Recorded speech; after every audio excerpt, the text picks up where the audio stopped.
En el Poder Judicial del Estado de Baja California Sur estamos en constante evolución. Porque queremos conectar contigo, te llevamos temas de interés jurídico de una manera fácil y ligera, buscando resolver dudas relacionadas con la impartición de justicia. Esto es Hablemos de Justicia. Comenzamos.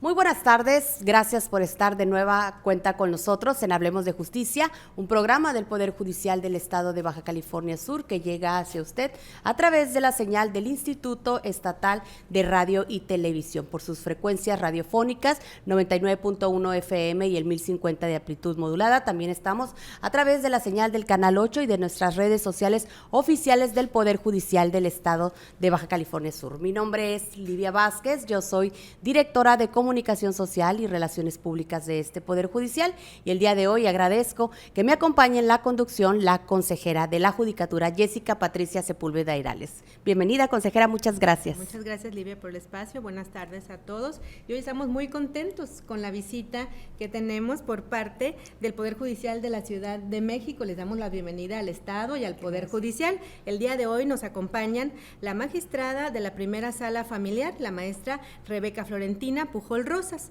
así como el juez oral en materia familiar, el maestro Teófilo Abdo Curi. Muchísimas gracias por estar con nosotros, por su tiempo y bienvenidos nuevamente. Muchas gracias, buenas tardes a la audiencia. Es un placer estar aquí con todas y todos ustedes. Muy buenas tardes, muchas gracias por la invitación. De veras es un privilegio poder compartir pues algunas cuestiones relacionadas con esta materia y la oralidad.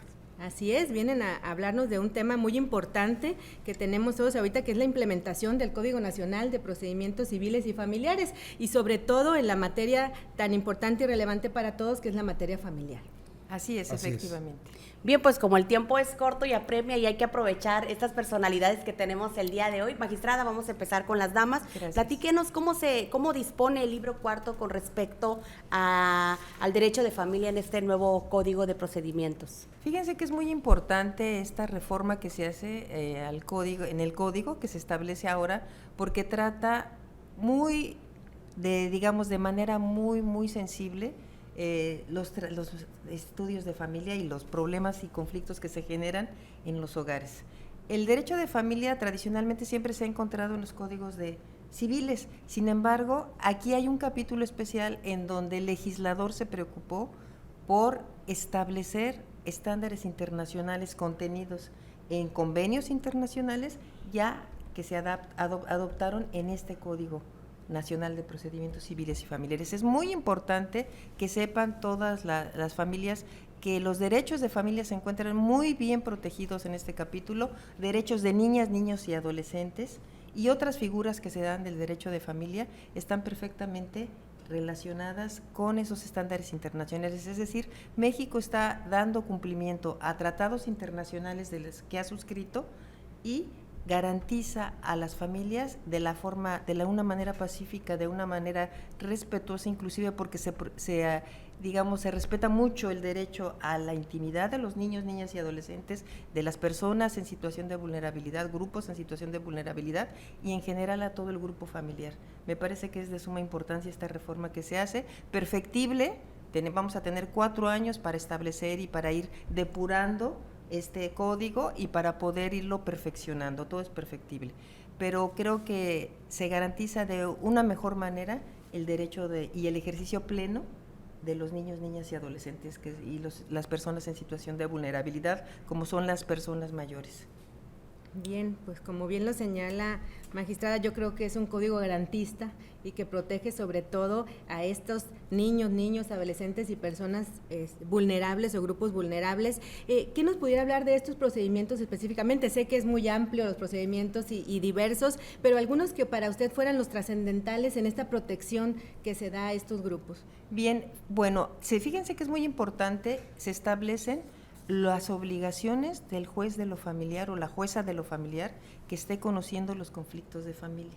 Entonces, ya no es si el juez a su consideración puede hacer o realizar tal cosa, sino que el código lo establece. Como por ejemplo, antes se decía, es que no me pidieron, decía el juez o la jueza, la pensión de alimentos.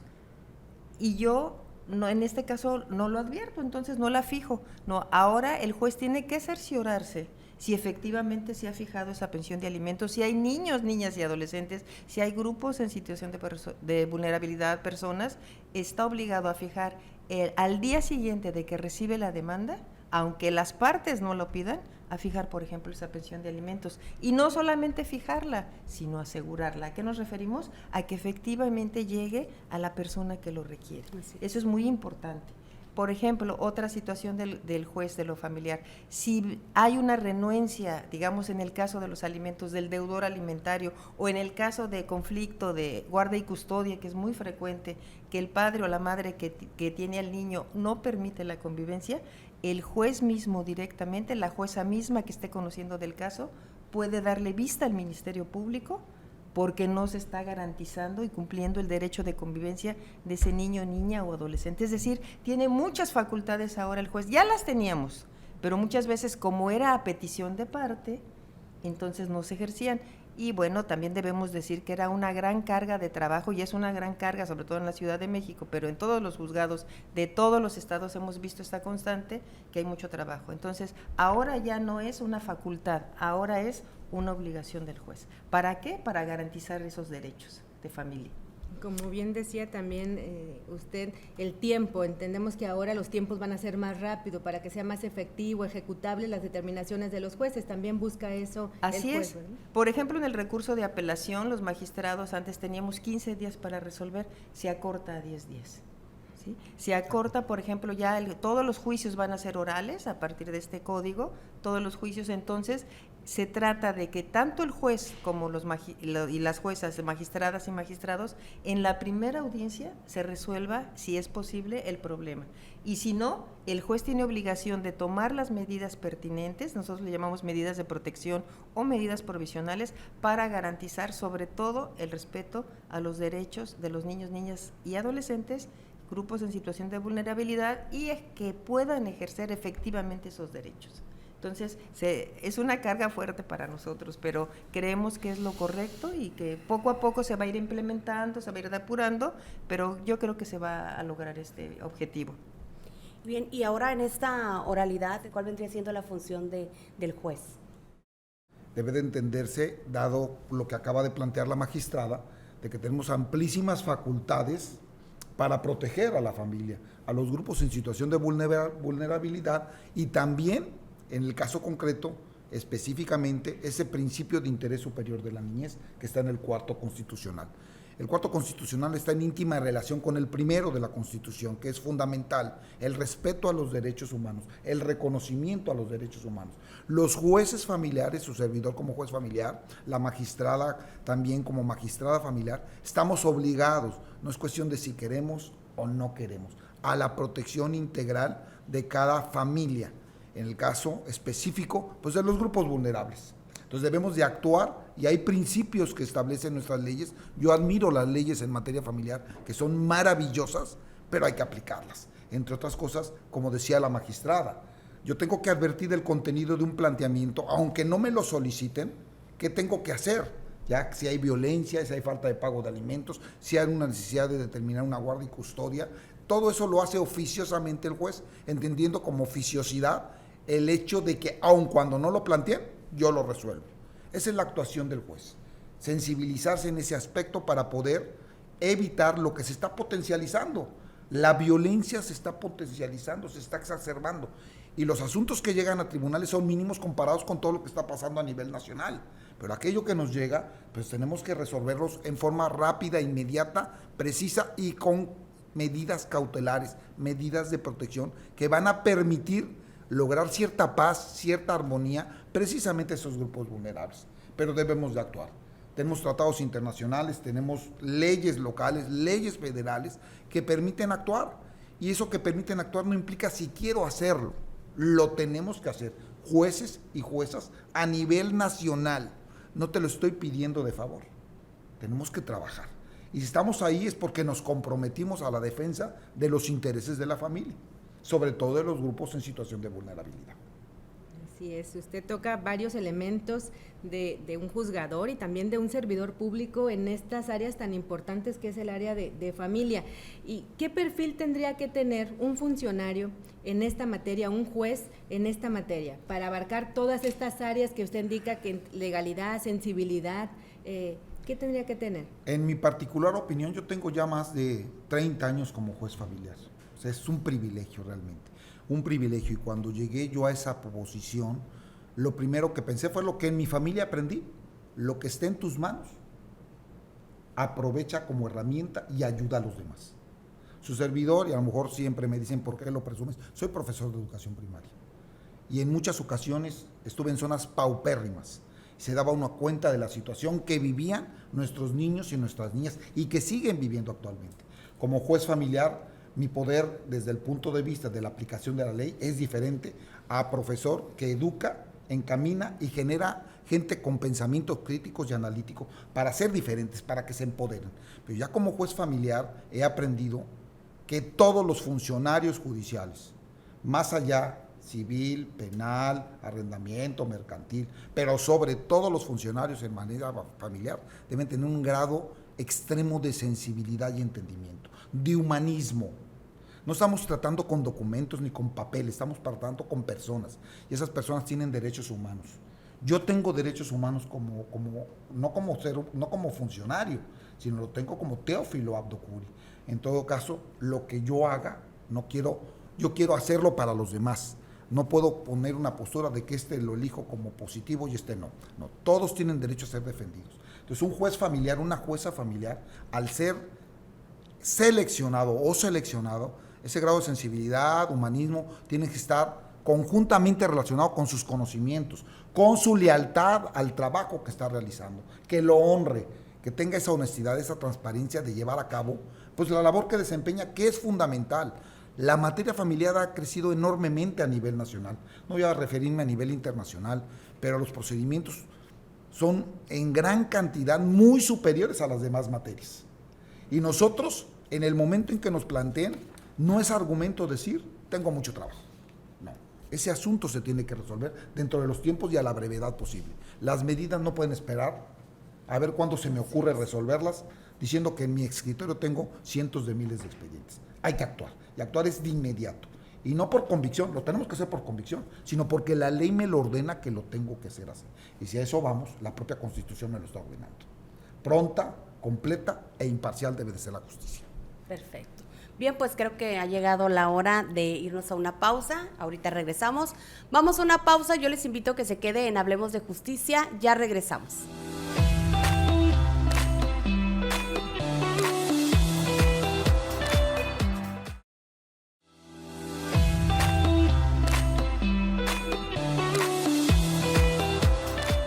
Ya estamos de regreso en Hablemos de Justicia. Gracias por quedarse con nosotros. Quiero recordarles nuestra página oficial. Usted nos encuentra como www.tribunalbcs.go.mx. También nos encuentra a través de nuestras redes sociales como Poder Judicial del Estado de Baja California Sur o como @tribunalbcs. El día de hoy está con nosotros la maestra Rebeca Florentina Puyol Rosas. Ella es magistrada de la Primera Sala Familiar y del Poder Judicial del Estado de la Ciudad de México, y del maestro Teófilo Abdo-Curi, juez en materia oral, y como ya lo bien decía, ambos son del Poder Judicial de la Ciudad de México, quienes nos están hablando acerca del Código Nacional de Procedimientos Civiles y Familiares y lo que dispone en materia familiar. Bueno, pues vamos a continuar. ¿Cómo sería, señor juez, la actuación de un juez y magistrados al momento de llevar a cabo el procedimiento en etapas procesales? Vamos a hablar de lo que hacemos como jueces. Ya la magistrada en su momento dará sus planteamientos. De entrada quiero primero agradecer, porque es un privilegio estar aquí. Es un privilegio porque sí tenemos que generar una nueva cultura, una cultura de la legalidad. ¿Qué significa eso? Pues que la población, la sociedad en general tenga conocimientos de sus derechos, tenga conocimiento de sus obligaciones y de que hay instituciones que protegen sus intereses, sobre todo, reitero, el término de grupos en situación de vulnerabilidad. ¿Qué podemos entender con ello? Pues los niños, niñas y adolescentes, los adultos mayores, las personas con discapacidad, las mujeres, los indígenas y también los grupos LGTB, porque a final de cuentas tienen la necesidad de que se hayan creado leyes que los protejan. ¿Qué hacemos nosotros los juzgadores en el procedimiento oral? Realmente fue un cambio relevante en la impartición de justicia. No quiere decir que la oralidad sea nueva, pero ya se implementó en algunos estados de la República, incluyendo la Ciudad de México, y eso ha propiciado que el trato sea más directo, más inmediato. Los jueces y las juezas, los servidores públicos en general, deben de atender a las partes. Atender a las partes no quiere decir que te tengo que dar la razón, sino simple y sencillamente hay que escucharlos. Hay que escucharlos en los distintos momentos de las etapas procesales. ¿Y cómo vamos a escucharlos? Pues simple y sencillamente porque ellos expresan cuál es su interés, qué es lo que está pasando, para que nosotros determinemos lo que vamos a resolver.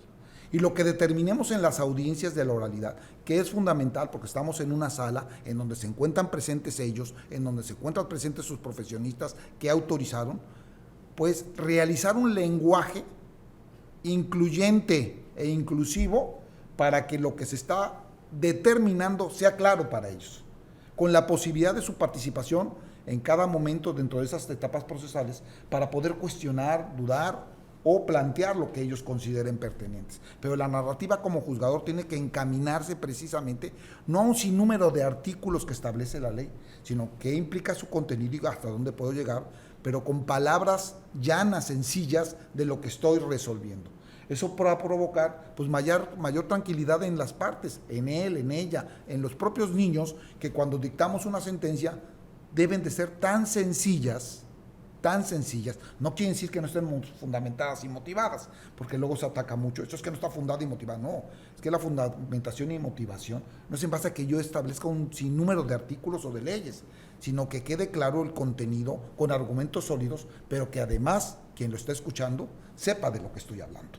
Porque como yo como abogado, a mí me lo están planteando, lo entiendo perfectamente, pero en el caso concreto, las familias deben ser las que salgan del espacio cuando se llevan las audiencias con la claridad de lo que el juez o la jueza ya resolvió, ya determinó, ya estableció en lo que se está planteando en el conflicto familiar. Quiero que quede muy claro en su servidor, y yo creo que todos los jueces y juezas familiares deben de tener la postura que en cada conflicto que se presenta ante tribunales debe de encaminarse a buscar una conciliación, una mediación para efectos de que la armonía regrese al núcleo familiar. Eso no quiere decir que van a regresar como pareja, ojalá llegasen a esa conclusión, pero no, que resuelvan sus problemas, porque esa familia que está integrada en conflicto provoca arrastrar constantemente a los niños. Y eso se les tiene que decir, se les tiene que platicar sencillamente para que reflexionen y en conciencia tomen sus propias decisiones. Eso es fundamental. Que hay cuestiones extremas y que hay gente que no lo entiende así, o hay casos de violencia, como en el día a día lo estamos viviendo, bueno, ya ese es otro punto en donde tendríamos que establecer ciertas medidas para aplacar, detener o en un momento evitar que sigan consistiendo. Su servidor no solamente soy juez oral, soy juez de medidas de protección en un centro de mujeres allá en la Ciudad de México. Y eso trae como consecuencia que en el día a día me lleguen 2 o 3 asuntos relacionados con la violencia contra ustedes como mujeres. Y tengo que tomar las medidas, pero eso no implica que yo tenga la posibilidad de invitarlos, de tratar de que lleguen a una situación amable, respetuosa y en armonía. Y si no, no me tiene que temblar la mano. Tomo decisiones porque las decisiones que se tomen son inmediatas para la protección de los grupos vulnerables en situación de vulnerabilidad. Inmediatas es decir, ya. No a ver si mañana me acuerdo, pasado mañana. Y que tengan la confianza, quien nos está escuchando, que acudir ante el tribunal de cualquier estado de la República, aquí de Baja California Sur, de la Ciudad de México, de Durango, de Yucatán, es porque va a encontrar esa sensibilidad por parte de las autoridades para la defensa de sus intereses.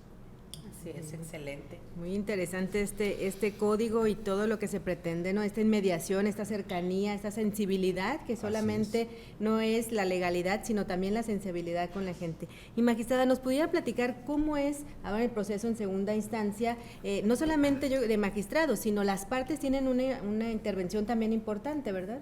Así es, lo que se pretende con el nuevo código es precisamente que ese papel que antes siempre lo asumían los abogados, ahora sean las propias partes quienes hablen con los magistrados. Es decir, puede hablar, además del abogado, la parte interesada. A veces, muchas veces no podemos alcanzar a percibir qué es lo que realmente se quiere si no se habla con la persona. Y como decía el señor juez, con toda la razón y coincido, hay que escuchar a la gente. Independientemente de lo que digan los abogados, la parte técnica, el lenguaje técnico, tener esa sensibilidad de escuchar y de resolver problemas. Eso es lo que queremos. Muchas veces hay señoras, señores que nos dicen, es la primera vez que me escuchan. La gente quiere ser escuchada, no oír, escuchar.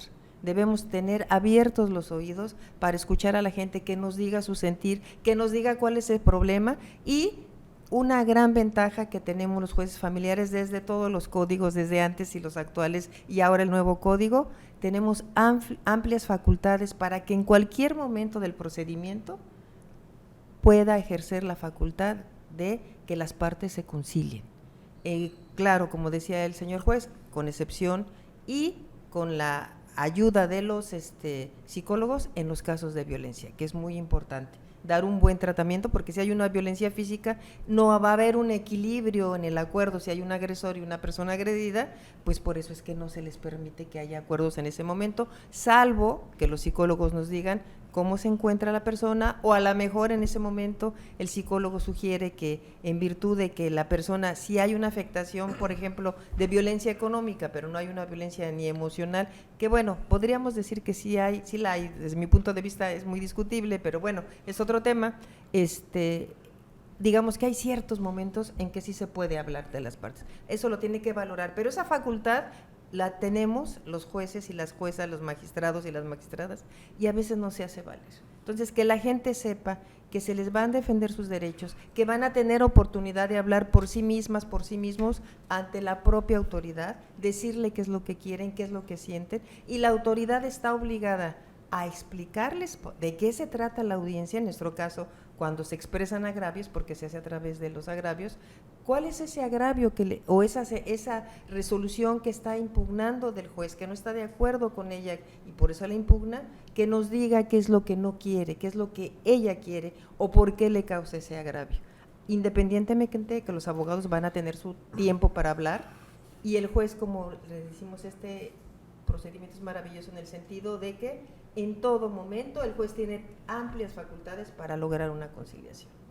Bien. Entonces, tener la oportunidad de dar a cada quien lo que le corresponde, y como decía el señor juez, no son expedientes, son personas, son vidas humanas las que estamos resolviendo, y lo que trata de hacer esta nueva legislación es precisamente humanizar la justicia y que llegue a todo el mundo.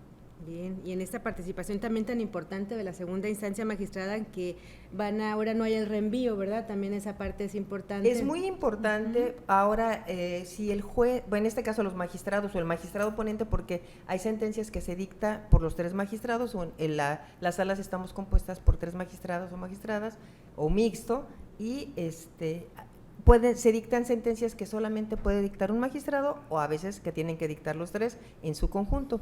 Entonces ahora, si el magistrado o la magistrada ponente advierte una situación, digamos, de desequilibrio que requiere hacer, por ejemplo, un estudio socioeconómico para ver la situación en un juicio de alimentos, por ejemplo, del señor y de la señora, en ese momento ya no lo reenvía al juez, ese es el reenvío, sino que directamente ordena la prueba que se practique en la segunda instancia. Entonces esa es una gran ventaja, porque ahorramos tiempos, ahorramos incluso costo social de los impuestos, porque se hace de manera directa, ¿sí? Que muchos ya lo hacemos, ¿no?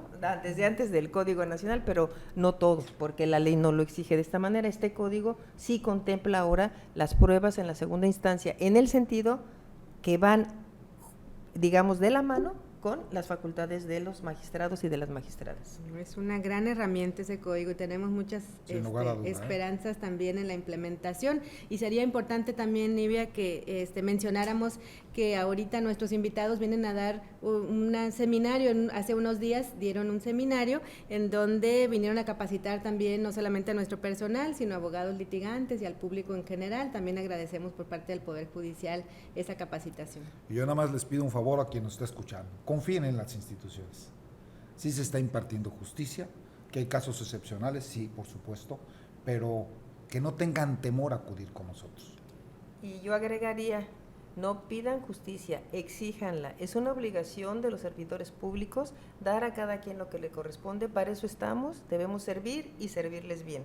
Tengan la confianza de acudir, de exigir, porque sí es un hecho que muchos tribunales estamos ya trabajando en eso y afortunadamente sí hay excepciones, muchos lo sabemos, pero afortunadamente no es la mayoría. Entonces, confíen en las instituciones.